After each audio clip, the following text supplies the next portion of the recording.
কথায় বলে যে হুনর বা দক্ষতা কোনো ডিগ্রির মুখাপেক্ষী হয় না এবং প্রতিভা কখনো আমিরি বা গরিবি দেখে কারো কাছে আসে না। পাকের মধ্যে ফোটা কমলও ততটাই পবিত্র হয় যতটা কোনো মন্দিরের সরোবরের ফুল।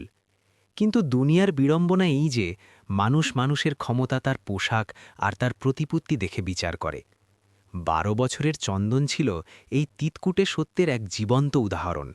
চন্দনের কোনো ঘর ছিল না। শহরের এক বড় নর্দমার পাশে গড়ে ওঠা বস্তিতে সে তার বুড়ি নানি বা দিদিমার সাথে থাকত। তার কাজ ছিল রোজ সূর্য ওঠার আগে ওঠা, কাঁধে একটা পুরনো ময়লা বস্তা ঝোলানো, আর শহরের রাস্তা ও ফ্যাক্টরির বাইরে পড়ে থাকা আবর্জনা থেকে প্লাস্টিক ও লোহা কুড়ানো। কিন্তু চন্দন কোনো সাধারণ প্লাস্টিক কুড়ানো বাচ্চা ছিল না।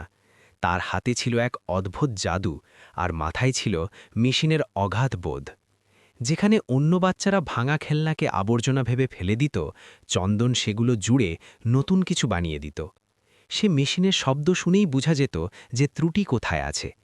চাকার ঘোড়ার বিজ্ঞান তাকে কোনো বই শেখায়নি, শিখিয়েছিল জীবনের চড়াই উতরাই। সেদিন শহরের সবথেকে বড় টেক্সটাইল মিল জ্যাকিন ফ্যাব্রিক্সের বাইরে প্রচুর ভিড় জমেছিল। ভেতরে ছিল চরম হাহাকার।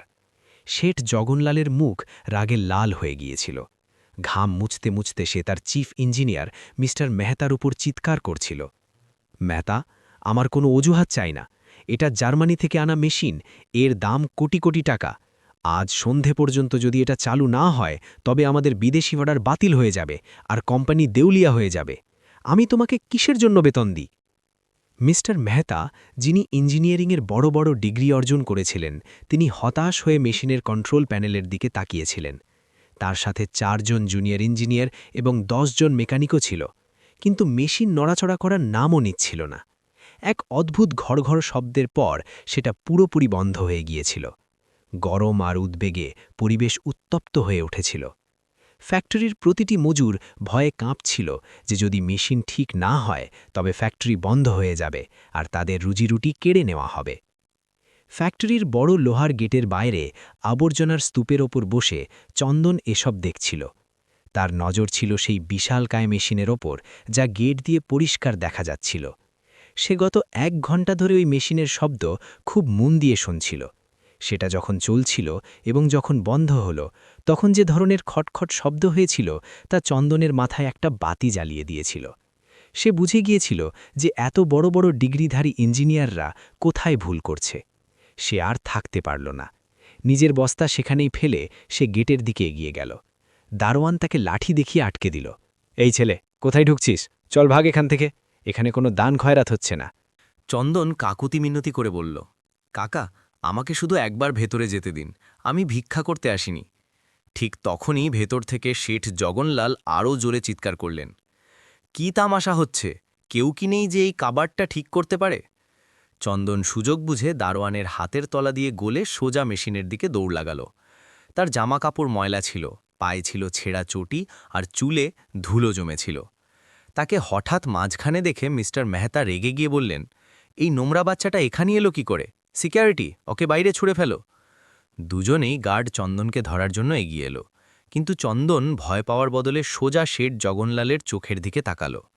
তার গলার স্বরে এক অদ্ভুত আত্মবিশ্বাস ছিল, যা তার বয়স আর চেহারার সাথে মিলছিল না। চন্দন উঁচু গলায় বলল, সাহেব, আমি এই মেশিন ঠিক করতে পারি। ফ্যাক্টরিতে নিস্তব্ধতা নেমে এলো। মেশিনের আওয়াজ তো আগেই বন্ধ ছিল, এখন মানুষের নিঃশ্বাসও যেন থমকে গেল। মিস্টার মেহতা, শেঠ জগনলাল আর সেখানে উপস্থিত সমস্ত মজুর হতভম্ব হয়ে গেলেন।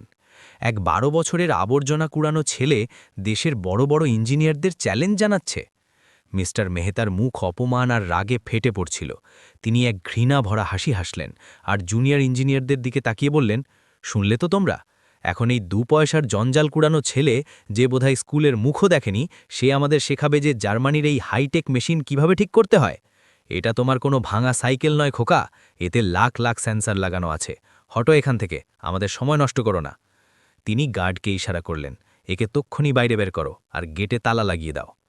গার্ড চন্দনের কলার ধরে টেনে নিয়ে যেতে লাগল। চন্দন বাধা দিল না, কিন্তু তার নজর তখনও শেঠ জগনলালের উপর টিকেছিল। যেতে যেতে সে আরও একবার বলল, শেঠজি, মেশিনের কম্পিউটারে কোনো ত্রুটি নেই, ও ওর হৃদয়ে কিছু আটকে গেছে, ও নিঃশ্বাস নিতে পারছে না। এই বড় সাহেব স্ক্রিন দেখছেন, মেশিনকে শুনছেন না। চন্দনের এই কথা শেঠ জগনলালকে চমকে দিতে বাধ্য করল। মেশিনের হৃদয় আর নিঃশ্বাস, এই শব্দগুলো কোনো প্রযুক্তিগত বইয়ের ছিল না, কিন্তু এক অভিজ্ঞ ব্যবসায়ী হওয়ার খাতিরে জগনলাল জানতেন যে কখনো কখনো অভিজ্ঞতা জ্ঞানের চেয়েও বড় হয়, আর এই মুহূর্তে তার কাছে হারাবার মতো কিছু ছিল না। বিদেশি ক্লায়েন্টের ফোন যে কোনো সময় আসতে পারত। থামো! শেঠ জগনলালের কড়া আওয়াজ প্রতিধ্বনিত হল। গার্ড সেখানেই থমকে গেল। শেঠ ধীরে ধীরে হেঁটে ওই ময়লা কুচয়লা ছেলেটির কাছে এলেন। তিনি চন্দনের চোখে তাকালেন, যেখানে ভয়ের বদলে এক অদ্ভুত জেদ ছিল। তোর নাম কি রে ছোকরা? চন্দন মালিক, সে মাথা নিচু করে জবাব দিল।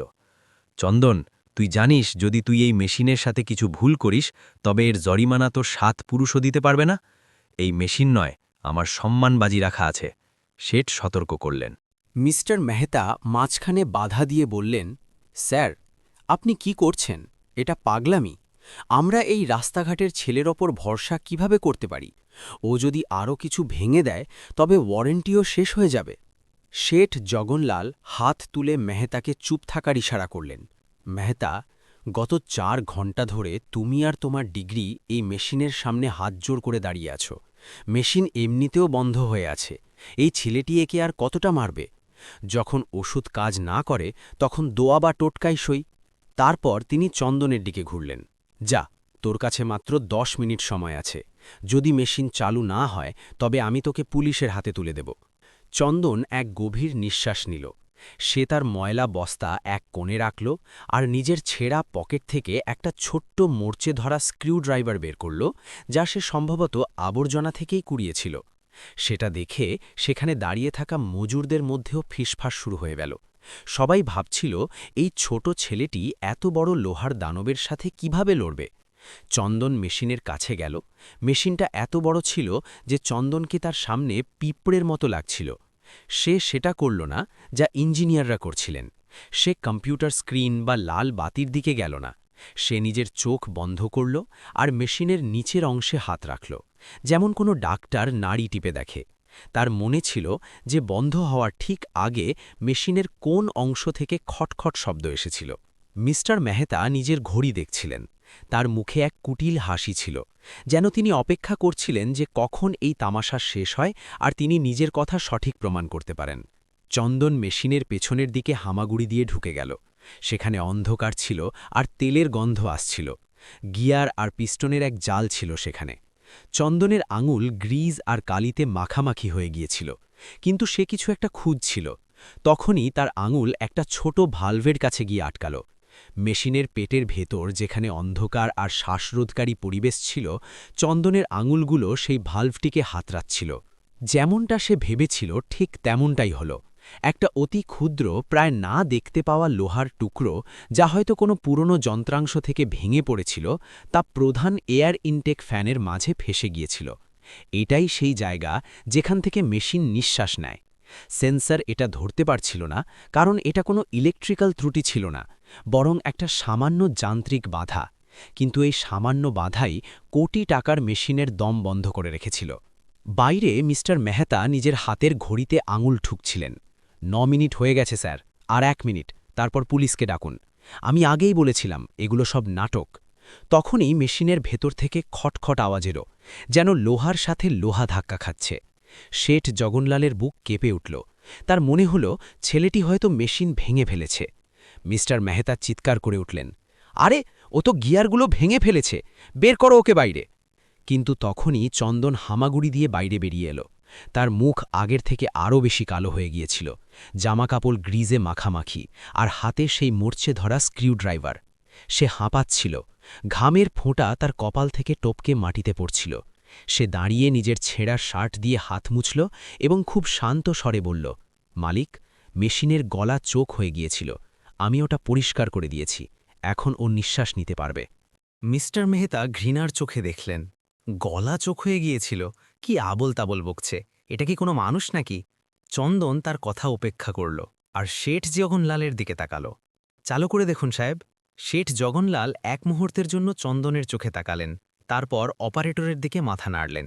স্টার্ট করো। অপারেটর কাপা কাপা হাতে মেইন সুইচ টিপল। এক মুহূর্ত নিস্তব্ধতা।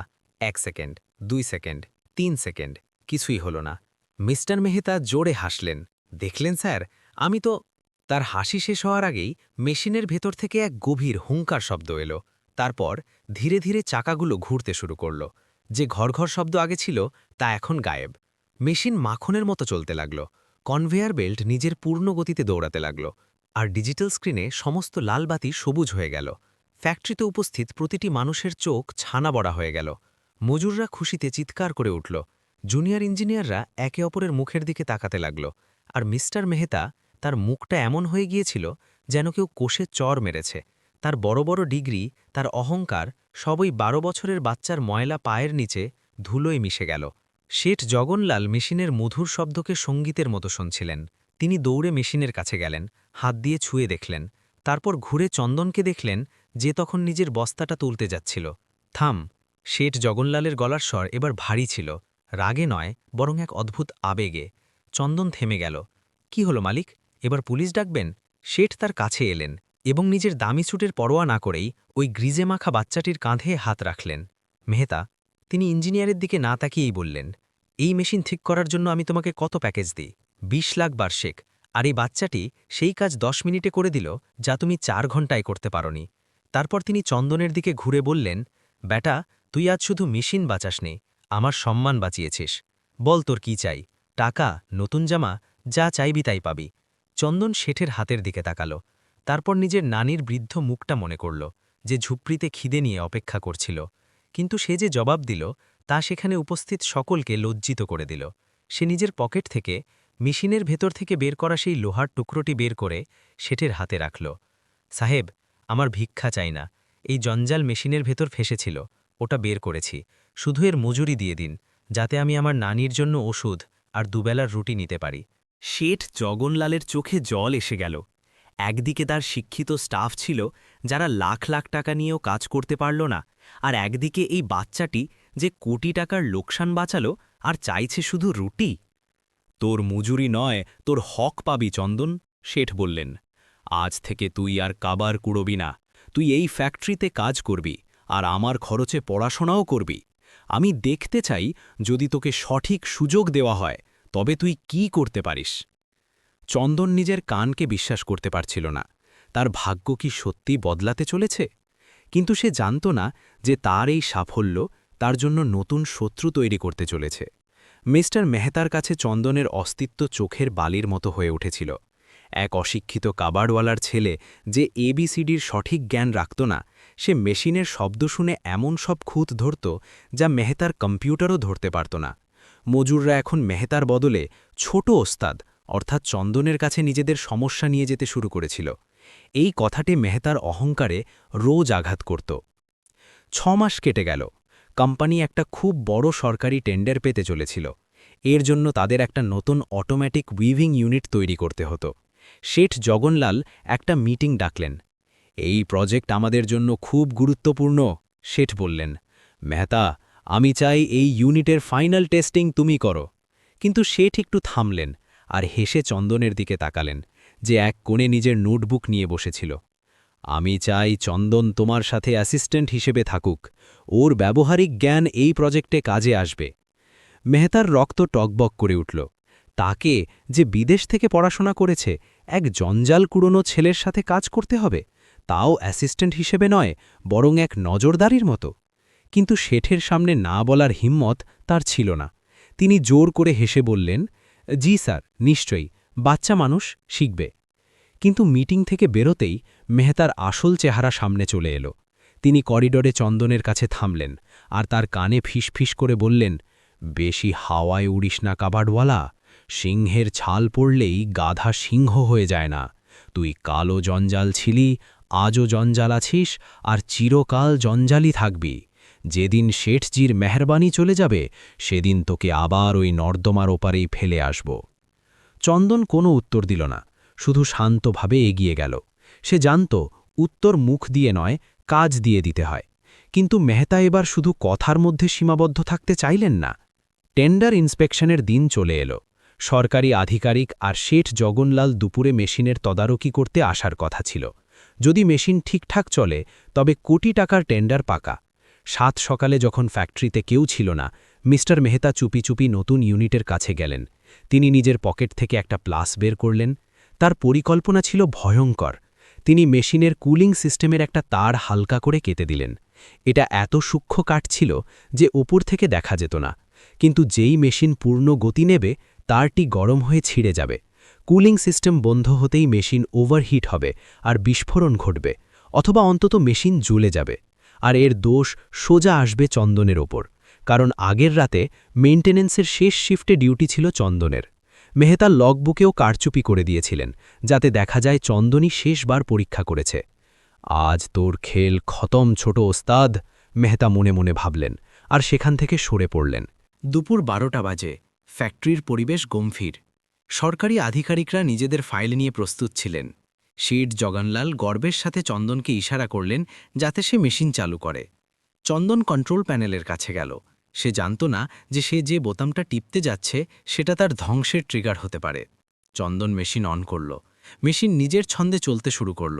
সবকিছু স্বাভাবিক মনে হচ্ছিল। মেহতা কোণে দাঁড়িয়ে ঘড়ি দেখছিলেন। তিনি জানতেন ঠিক 5 মিনিট পর যখন মেশিন 1000 আরপিএম গতি নেবে তখন ওই তারটা ছিঁড়বে। 1 মিনিট, 2 মিনিট, 3 মিনিট, মেশিনের গতি বেড়েই চলেছিল। মেহতার মুখে এক শয়তানি হাসি ফুটে উঠল। তখনই হঠাৎ চন্দনের ভ্রু কুঁচকে গেল। মেশিনের হট্টগোলের মাঝে সে কিছু একটা শুনতে পেয়েছিল, একটা খুব হালকা বাঁশির মতো আওয়াজ, যা সম্ভবত অন্য কেউ শুনতে পায়নি। কিন্তু চন্দনের জন্য ওটা বিপদের ঘণ্টা ছিল। ওই বাঁশির মতো সূক্ষ্ম আওয়াজ চন্দনের গায়ে কাঁটা দিয়ে দিয়েছিল। সে জানত এই আওয়াজ বাতাস লিক হওয়ার নয়, বরং কুলিং সিস্টেমের উপর পড়া অতিরিক্ত চাপের। যদি পরবর্তী 10 সেকেন্ডের মধ্যে মেশিন বন্ধ না হয় তবে ওয়েল্ডিং ইউনিট ব্লাস্ট হয়ে যাবে আর আগুন লেগে যাবে। চন্দন এক মুহূর্তও নষ্ট করল না। কেউ কিছু বোঝার আগেই সে চিতার মতো ক্ষিপ্রতায় কন্ট্রোল প্যানেলের দিকে ঝাঁপিয়ে পড়ল এবং নিজের পুরো শক্তি দিয়ে লাল রঙের বড় ইমার্জেন্সি স্টপ বোতামটি টিপে দিল। ঘর ঘর ঘর খাড়াক, মেশিন এক জোরদার ঝটকার সাথে থেমে গেল। এত দ্রুত গতিতে চলা মেশিনকে হঠাৎ থামানোয় এক ভয়ানক আওয়াজ প্রতিধ্বনিত হল এবং পুরো হল কেঁপে উঠল। সরকারি আধিকারিকরা ভয়ে পিছিয়ে গেলেন। শেঠ জগনলালের হাত থেকে ফাইল ছিটকে পড়ে গেল। এক মুহূর্তের জন্য সেখানে মৃত্যুর মতো নিস্তব্ধতা নেমে এলো। তারপর শুরু হলো ঝড়। মিস্টার মেহতা, যিনি নিজের পরিকল্পনা বিফল হতে দেখে প্রথমে অবাক হয়েছিলেন, তারপর সঙ্গে সঙ্গে ভুল বদলে চিৎকার করে সামনে এলেন। পাগল হয়ে গেছিস নাকি তুই? তুই কি করলি? চলন্ত মেশিনকে ইমার্জেন্সি স্টপ দিয়ে থামালি? গিয়ারগুলো ভেঙে চুরমার হয়ে যাবে। স্যার দেখলেন তো, আমি বলেছিলাম না এই অশিক্ষিত গণ্ডমূর্খ এর যোগ্য নয়। সরকারি আধিকারিকরাও রেগে গিয়েছিলেন। মিস্টার জগনলাল, এটা কি ধরনের রসিকতা? আপনার মেশিনগুলো কি এতটাই অবিশ্বাস্য যে ডেমোর মাঝখানেই বন্ধ করতে হলো? আমাদের সময় নষ্ট করার জন্য ধন্যবাদ। তারা যাওয়ার জন্য ঘুরলেন। শেঠ জগনলালের মুখ লজ্জার রাগে লাল হয়ে গিয়েছিল। তিনি চন্দনের দিকে তেড়ে গেলেন এবং প্রথমবার তার উপর চিৎকার করলেন, চন্দন, এটা তুই কি করলি? আজ তুই আমার নাক কাটিয়ে দিলি। চন্দনের মাথা নিচু হল না। তার নিঃশ্বাস দ্রুত চলছিল, কিন্তু সে ঘাবড়ে যায়নি। মালিক, যদি আমি বোতাম না টিপতাম তবে নাক নয় পুরো ফ্যাক্টরি কাটা যেত। মেশিনে আগুন লাগতে চলেছিল। বাজে কথা। মেহতা মাঝখানে ঝাঁপিয়ে পড়লেন। সব ইন্ডিকেটর সবুজ ছিল, স্ক্রিনে সব নর্মাল ছিল। তুই ভয়ে বোতাম টিপে দিয়েছিস, কারণ তুই কিচ্ছু জানিস না। এখন নিজের ভুল লুকোতে গল্প ফাঁদছিস। চন্দন মেহতার কথার কোনো জবাব দিল না। সে দ্রুত মেশিনের পেছনের দিকে গেল, যেখানে কুলিং ইউনিট ছিল। সে স্ক্রু ঘুলিয়ে কাভার খুলল। যেই কাভার সরল, সেখান থেকে কালো ধোঁয়া এক কুণ্ডলি বেরিয়ে এলো। পোড়া গন্ধে পুরো হল ভরে গেল। আধিকারিকরা যারা যাচ্ছিলেন তারা এটা দেখে দাঁড়িয়ে পড়লেন। চন্দন ভেতরে হাত ঢুকিয়ে একগুচ্ছ তার বাইরে টেনে বের করল। তাদের মধ্যে একটি মোটা লাল তার প্রায় পুরোটাই কাটা ছিল, শুধু একটা সুতোর সাহারা নিয়ে টিকেছিল। গরমের কারণে তারের ইনসুলেশন প্লাস্টিক গলে গিয়েছিল। দেখুন সাহেব, চন্দন তারটি দেখিয়ে বলল, কুলিং ফ্যানের তার। যদি মেশিন 10 সেকেন্ড আর চলত তবে এই তারটি ছিঁড়ে যেত, ফ্যান বন্ধ হয়ে যেত আর মোটরে বিস্ফোরণ হতো। আপনাদের প্রাণও যেতে পারত। শেঠ, জগনলাল এবং আধিকারিকরা স্তম্ভিত হয়ে গেলেন। ধোঁয়া প্রমাণ করে দিয়েছিল যে চন্দন সঠিক ছিল, কিন্তু মিস্টার মেহতার খেলা এখনো শেষ হয়নি। তিনি ঘাবড়ে না গিয়ে আরও আক্রমণাত্মক হয়ে উঠলেন। ও, তো এই তার কাটা ছিল? তাহলে এটা তুই কেটেছিস। কাল রাতে মেইনটেন্যান্স ডিউটি কাটছিল, তোর ছিল। তুই ইচ্ছে করে তার কেটেছিস যাতে আজ সবার সামনে মেশিন বন্ধ করে হিরো সাজতে পারিস আর আমাকে ছোট করতে পারিস। মেহতা শেঠ জগনলালের দিকে তাকালেন। স্যার, এই ছেলেটা খুব ধূর্ত, এটা সব ওর চাল। ও চেয়েছিল ডেমো ফেল হোক, আর তারপর ও ওটা ঠিক করে বাহাবা কুড়োক, কিন্তু ওর বোকামির জন্য আজ আমাদের টেন্ডার হাতছাড়া হয়ে গেল। শেঠ জগনলাল দ্বিধায় পড়ে গেলেন। একদিকে চন্দনের বিশ্বস্ততা ছিল, অন্যদিকে মেহতার চুক্তি। এটা সত্যি যে কাল রাতে চন্দনই সেখানে ছিল? সত্যিই কি চন্দন খ্যাতির জন্য এই ঝুঁকি নিয়েছিল? সরকারি আধিকারিক নিজের ঘড়ি দেখলেন এবং রুক্ষ স্বরে বললেন, জগনলালজি, অ্যাক্সিডেন্ট ছিল নাকি ষড়যন্ত্র সেটা আপনাদের অভ্যন্তরীণ ব্যাপার, কিন্তু আমরা ঝুঁকি নিতে পারি না। আমরা এই টেন্ডার সিংহানিয়া গ্রুপকে দিচ্ছি। আধিকারিকরা সেখান থেকে চলে গেলেন। ফ্যাক্টরিতে যেন সপির ছায়া নেমে এলো। শেঠ জগনলাল একটা চেয়ারে ধপ করে বসে পড়লেন। কোটি কোটি টাকার লোকসান, আর তার চেয়েও বড় কথা, বিশ্বাস ভেঙে যাওয়া। তিনি চন্দনের দিকে তাকালেন। তার চোখে এখন স্নেহ নয়, বরং সন্দেহ ছিল। চন্দন, মেহতা কি সত্যি বলছেন? তুই কি? চন্দনের চোখে জল এসে গেল। যে মানুষটা তাকে নর্দমা থেকে তুলে এনেছিল, আজ সেই তাকে সন্দেহ করছে। মালিক, আমি নিজের প্রাণ দিয়ে দিতে পারি, কিন্তু আপনার বিশ্বাসের অমর্যাদা করতে পারি না। চুপ কর, মেহতা চিৎকার করলেন। গার্ডস, একে পুলিশের হাতে দাও। এর উপর কোম্পানির সম্পত্তি নষ্ট করা আর জালিয়াতির মামলা হবে। দুজন গার্ড চন্দনকে ধরে ফেলল। চন্দন কোনো বাধা দিল না, কিন্তু যেতে যেতে তার নজরে মেশিনের নিচে পড়ে থাকা একটি ছোট্ট যন্ত্রপাতির ওপর পড়ল। সেটি ছিল একটি প্লাস, আর সেই প্লাসের হ্যান্ডেলে একটি বিশেষ চিহ্ন ছিল, ইংরাজি অক্ষর এম। মিস্টার মেহতার নিজের ব্যক্তিগত প্লাস, যা তিনি প্রায়ই নিজের পকেটে রাখতেন এবং তাড়াহুড়োয় সেখানেই ফেলে গিয়েছিলেন। থামুন! চন্দন নিজের পুরো শক্তি সঞ্চয় করে চিৎকার করে উঠল। তার গলায় এমন এক আরতি ছিল যে গার্ডদের পা আপনিই থেমে গেল। চন্দন ঘুরে শেঠ জগনলালের দিকে তাকালো, যিনি হতাশায় মাথা নিচু করে দাঁড়িয়েছিলেন। মালিক, চন্দন কাঁপা কাঁপা গলায় বলল, আমাকে জেলে পাঠিয়ে দিন। আমার কোনো দুঃখ নেই, কিন্তু শুধু একবার মেশিনের নিচে পুড়ে থাকা ওই প্লাসটা তুলে দেখুন। আমার গুনাহ আর আমার নির্দোষ হওয়া উভয়েরই ফয়সালা ওখানেই হয়ে যাবে। শেঠ জগনলাল ঝটকা দিয়ে মাথা তুললেন। তার নজর মেশিনের নিচের ওই অন্ধকার কোণে গেল, যেখানে চন্দন ইশারা করছিল। সেখানে সত্যি একটা চকচকে যন্ত্র পড়েছিল। শেঠ ধীরে ধীরে এগিয়ে গেলেন এবং ঝুঁকে ওটা তুলে নিলেন। এটা একটা দামি বিদেশি প্লাস, যার হ্যান্ডেল লাল রঙের ছিল এবং তার ওপর সোনালি অক্ষরে এম খোদাই করা ছিল। শেঠ জগনলালের হাত কাঁপতে লাগল। তিনি এই প্লাসটিকে চিনতেন। যখন মিস্টার মেহতা জার্মানি থেকে ফিরেছিলেন, তখন তিনি বড় গর্ব করে নিজের এই বিশেষ টুল সেট সবাইকে দেখিয়েছিলেন। এম মানে ছিল মেহতা। হলের ভেতর নিস্তব্ধতা ছেয়ে গেল। মিস্টার মেহতা, যিনি এতক্ষণ জয়ের আনন্দ পাচ্ছিলেন, তার মুখ ফ্যাকাশে হয়ে গেল। ঘামের ফোঁটা তার কপাল দিয়ে গড়িয়ে পড়তে লাগল। শেঠ জগনলাল ধীরে ধীরে ঘুরলেন এবং মেহতার চোখের দিকে তাকালেন। তার চোখে এখন সন্দেহ নয়, বরং একটা দাউ দাউ জ্বলন্ত অঙ্গার ছিল। মেহতা, তোমার প্লাস ওখানে কি করছিল? মেহতা তোথোয়াতে লাগলেন। স্যার, ওটা ওটা এই ছেলেটা চোর। ও আমার প্লাস চুরি করেছে। ও আমাকে ফাঁসানোর জন্য এসব করেছে। ও খুব ধূর্ত স্যার। স্যার, চন্দন তিক্ত হাসির সাথে বলল, মালিক, আমি অশিক্ষিত, আবর্জনা থেকে জিনিস কুড়োতে জানি, কিন্তু মেশিনের কুলিং সিস্টেমের অঙ্ক আমি জানি না। ওই তারটা পুরোপুরি কাটা হয়নি। ওটাকে শুধু ততটাই ছোলা হয়েছিল যাতে ওটা গরম হয়ে ঠিক 5 মিনিট পর ছেড়ে যখন মেশিন পূর্ণ গতিতে থাকে। এমন সূক্ষ্ম হিসাব কোনো ইঞ্জিনিয়ারই করতে পারে। আমার মতো জঞ্জাল কুড়ানো ছেলে নয়। চন্দনের যুক্তিতে লোহার মতো দৃঢ়তা ছিল। শেঠ জগনলাল বুঝে গেলেন যে চন্দন সত্যি বলছে।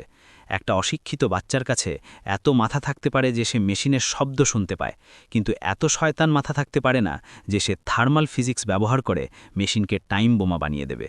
এই কাজ শুধু মেহতার মতো কোনো শিক্ষিত মানুষই করতে পারত, যার মেশিনের প্রতিটি রগ চেনা। গদ্দার! শেঠ জগনলাল গর্জন করলেন এবং এক জোরদার চর মিস্টার মেহতার গালে কষিয়ে দিলেন। যে থালায় খেলে সেখানেই ছিদ্র করলে।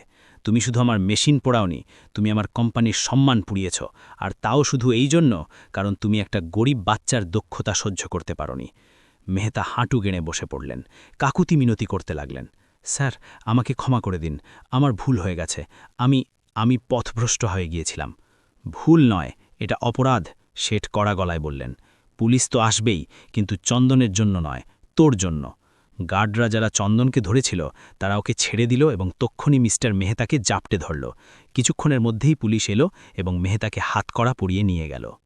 সত্য সামনে এসে গিয়েছিল, মন্দ পরাজিত হয়েছিল, কিন্তু জয়ের আনন্দ করার মতো আর কিছু বাকি ছিল না।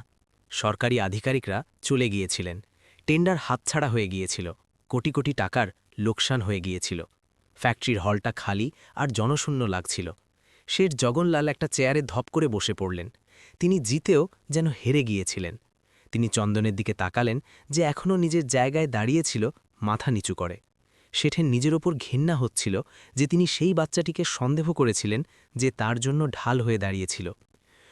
চন্দন, শেঠের গলা ধরে এলো, আমাকে ক্ষমা করে দিস বেটা।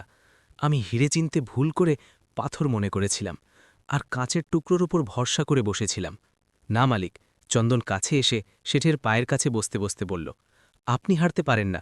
মেশিন ঠিক আছে, আমি ঠিক আছি, আর আপনি ঠিক আছেন। যতক্ষণ আমরা একসাথে আছি আমরা যে কোনো টেন্ডার জিততে পারি। ঠিক তখনই ফ্যাক্টরির বড় গেটে একটা গাড়ি থামার আওয়াজ পাওয়া গেল। সবাই চমকে তাকালো। ওটা সরকারি আধিকারিকদের গাড়ি ছিল। তারা কি নিজেদের মালপত্র ভুলে গিয়েছিলেন? আধিকারিকরা গাড়ি থেকে নামলেন এবং সোজা শেঠ জগনলালের দিকে এলেন। তাদের মুখে এখন রাগ নয়, বরং এক অদ্ভুত কৌতূহল ছিল। শেঠ জগনলাল হড়বড়িয়ে নিজের চেয়ার থেকে দাঁড়িয়ে পড়লেন। সাহেব, আপনি কি, আমরা কি কিছু ভুলে গেছি? প্রধান আধিকারিক, যার মুখ কিছুক্ষণ আগে শক্ত পাথরের মতো ছিল, এখন এক হালকা হাসিতে ঝলমল করছিল। তিনি এগিয়ে এলেন এবং নিজের ফাইলটি টেবিলের উপর রাখলেন। না মিস্টার জগনলাল, আমরা কিছু ভুলিনি, বরং আমাদের মনে হলো আমরা খুব বড় ভুল করতে যাচ্ছিলাম। আধিকারিক গম্ভীর স্বরে বললেন, যখন আমরা গেট দিয়ে বেরোচ্ছিলাম আমরা পুলিশকে আপনার চিফ ইঞ্জিনিয়ারকে নিয়ে যেতে দেখলাম। আমরা পুরো বিষয়টি জানতে পারলাম যে কিভাবে ওই লোকটি মেশিনে ভাঙচুর চালিয়েছিল। আধিকারিক চন্দনের দিকে ঘুরলেন, যে এখনও কুকড়ে দাঁড়িয়েছিল। তিনি তার কাছে গেলেন এবং তার কাঁধে হাত রাখলেন। এই বাচ্চাটি যা করেছে তা কোনো কম্পিউটার বা সেন্সর করতে পারত না। একটা মেশিন শুধু কমান্ডে চলে, কিন্তু একজন প্রকৃত অপারেটর মেশিনকে অনুভব করে। যদি এই ছেলেটি আজ ওখানে না থাকত, তবে সম্ভবত আমরা সবাই এখন হাসপাতালে থাকতাম। তারপর তিনি শেঠ জগনলালের দিকে ঘুরলেন। সরকারের শুধু ভালো মেশিন চাই না, আমাদের সুরক্ষিত হাত চাই। আমাদের এমন মানুষ চাই যারা বিপদ এলে পালিয়ে যায় না, বরং তার মুখোমুখি হয়। যে কোম্পানির কাছে চন্দনের মতো হিউম্যান সেন্সার আছে, তার চেয়ে ভালো কাজ কেউ করতে পারে না। আধিকারিক পেন বের করলেন এবং ফাইলে সই করে দিলেন। অভিনন্দন জগনলালজি, এই টেন্ডার জেকিন ফ্যাব্রিক্সের। পুরো হলের নিস্তব্ধতা আরও একবার ভাঙল, কিন্তু এবার খুশির জোয়ারে। শেঠ জগনলালের চোখ থেকে আনন্দাশ্রু গড়িয়ে পড়ল। তিনি এগিয়ে গিয়ে আধিকারিকের সাথে করমর্দন করলেন না, বরং দৌড়ে চন্দনকে বুকে জড়িয়ে ধরলেন। তিনি ওকে এমনভাবে আঁকড়ে ধরেছিলেন যেন কোনো বাবা তার হারিয়ে যাওয়া ছেলেকে ফিরে পেয়েছেন। আজ তুই প্রমাণ করে দিলি চন্দন, যে মানুষের দাম তার পোষাতে নয়, তার কুলিজায় থাকে। সময়ের চাকা ঘুরল। ওই ঘটনা চন্দনের তকদির পুরোপুরি বদলে দিল। শেঠ জগনলাল শুধু চন্দনের পড়াশোনা শেষ করালেন না, বরং ওকে জার্মানি পাঠিয়ে ইঞ্জিনিয়ারিংয়ের উচ্চশিক্ষাও দেওয়ালেন। সেই চন্দন যে একদা আবর্জনা স্তূপ থেকে লোহা কুড়োত, 10 বছর পর ওই ফ্যাক্টরিতেই চিফ টেকনিক্যাল অফিসার হয়ে ফিরল। আজ যখন সে নিজের চকচকে গাড়ি থেকে ফ্যাক্টরির গেটে নামে, সেই পুরনো দারোয়ান যে একসময় তাকে লাঠি মেরে তাড়াত, সে ঝুঁকে সালাম ঠোকে। চন্দন এখন স্যুট বুট পরে, কিন্তু তার পকেটে আজও সেই পুরনো মোর্চে ধরা স্ক্রুড্রাইভারটি থাকে, একটি স্মৃতিচিহ্ন যা তাকে সব সময় মনে করিয়ে দেয় সে কোথা থেকে এসেছিল। দুনিয়া আজ তাকে সালাম করে, কিন্তু তার ডিগ্রিকে নয়, বরং সেই দক্ষতাকে যা সে আবর্জনার স্তূপ থেকে শিখেছিল। সত্যিই বলা হয়েছে, পাকের মধ্যে পড়ে থাকা সোনার জেল্লা কখনো কমে না, শুধু তাকে চেনার মতো জহরির চোখ চাই।